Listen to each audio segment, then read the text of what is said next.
کعب بن زہیر کے بارے میں حکم ہوا من لقی منکم کعب بن زہیر فلیقتلہ، جس کو کعب بن زہیر ملے تو وہ اس کو قتل کر دے۔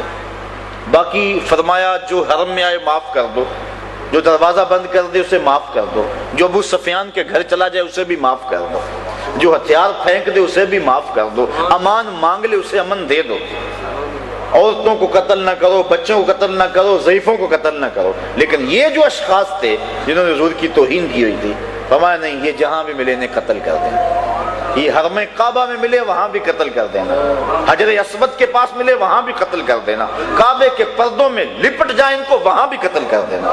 اور ابن قتل کے ساتھ ایسے ہی کیا گیا، جب حضور طواف کر رہے تھے وہ کعبۃ اللہ کے پردے کے اندر چھپ گیا، صحابہ نے بتایا حضور ابن قتل چھپا ہوا ہے، تمہیں نکالو اس کو اور یہی قتل کرو۔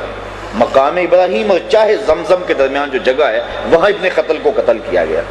ذرا غور کیجئے، اللہ کی مسجد سے باہر لے جاتے، اس کا گندا خون یہاں نہ بہتا، لیکن کہا یہی قتل کرو، دنیا والے دیکھ بھی لے اور قیامت تک ضابطہ بھی بن جائے کہ رسول کے دشمن کو اور رسول کے گستاخ کو چند سانسیں جینے کی مہلت بھی نہ دی جائے، جہاں ملے اس کو وہاں قتل کر دو۔ اب ابن قتل ہو گیا، دہائی مچ گئی، باقی بھاگ گئے۔ یہ جو کعب بن زہیر تھا یہ طائف کی سمجھ چلا گیا، اس کا بھائی غلام تھا، اس نے کسی ذریعے سے پیغام بھیجا کہ آرڈر تو بڑے سخت ہیں لیکن تو کسی طرح حضور کی چوکھٹ پہ خود چل کے آ جا، تو معافی تو مانگ کے دیکھ، وہ تو رحمت للعالمین ہے، اور اگر تو چاہے کہ میں یوں چھپتا پھروں گا کب تک چھپے گا، گلی گلی تو حضور کے غلام ہیں، گلی گلی میری یاد بچھی ہے پیارے رستہ دیکھ کے چل، گلی گلی میری یاد بچھی ہے پیارے رستہ دیکھ کے چل، مجھ سے اتنی وحشت ہے تو میری حدوں سے دور نکل۔ کدھر جائے گا، وہ تو حد ہی کراں تا بکراں ہے، کہاں پہنچے گا۔ رات کا اندھیرا تھا، صحن حرم میں حضور بیٹھے تھے، یہ کعب بن زہیر چھپتا چھپاتا ایک کونے میں آ کے بیٹھ گیا، عرض کی حضور نقاب اوڑا ہوا ہے، کہ حضور اگر ہم کعب بن زہیر کو ڈھونڈ لائیں اور وہ معافی مانگ لے تو آپ معاف کر دیں گے؟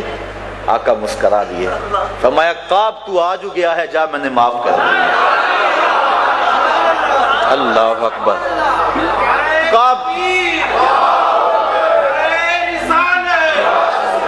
جو کل کعب تھا اب حضرت کعب بن گیا، ہاتھ جوڑے کھڑا ہے، کہا بندہ نواز جس زبان سے حجب کہا کرتا تھا اجازت ہو تو اس سے نعت نہ کہوں؟ کہا نہیں کعب ذرا ممبر بچھا لینے دو۔ ممبر بچھ گیا، مجمع لگ گیا، حضور بیٹھ گئے، اب کعب ممبر پہ چڑھے۔ سنیے حضرت کعب نے کیا کہا اتیت عند رسول اللہ معتذرا والعذر عند رسول اللہ مقبول۔ لوگوں میں اللہ کے رسول کی خدمت میں ایک معافی نامہ لے کر آیا تھا، اور مجھے یہاں آ کر پتا چلا ہے نبی تو ہے ہی بڑا بندہ نواز۔ اگلا شعر سنیے، ان الرسول لنور یستضاء بہ مہند من سیوف الہند مسلول۔ بغیر کسی شک کے اللہ کا نبی نور ہے، یستضاء بہ مہند جس سے زمانہ چمک رہا ہے، اور ہندوستان کی تنی ہوئی تلوار، تنے ہوئے لوہے کی تلوار ہے نبی۔ آقا کریم نے دوسرے مصرے میں اصلاح دی، فرمایا مجھے ہندوستان کی تلوار نہ کہو، مجھے اللہ کی تلوار کہو۔ ہندوستان کا لوہا گو بڑا معروف تھا، لیکن آقا کریم فرمایا من سیوف الہند نہ کہو، من سیوف اللہ کہو۔ تو یہاں سے دو چیزیں ہمارے لیے ثابت ہوئی، ایک تو نعت پر تنقید اگر وہ مقام رسالت کے مطابق نہ ہو تو یہ حق ہے اس شخص کا جو نعت کے مزاج کو سمجھتا ہے۔ یہ راستہ ہمارے لیے کھل گیا، حضور نے خود اصلاح دی نعت کے اندر، من سیوف الہند نہ کہو، من سیوف اللہ کہو۔ حالانکہ من سیوف الہند کہنے میں توہین نہیں تھی، لیکن من سیوف اللہ کہنے میں مرتبے کی علویت کو مزید اجاگر کیا جا رہا تھا، اس لیے کہا ہند کے لوہے کی تلوار نہ کہو بلکہ مجھے اللہ کی تلوار کہو۔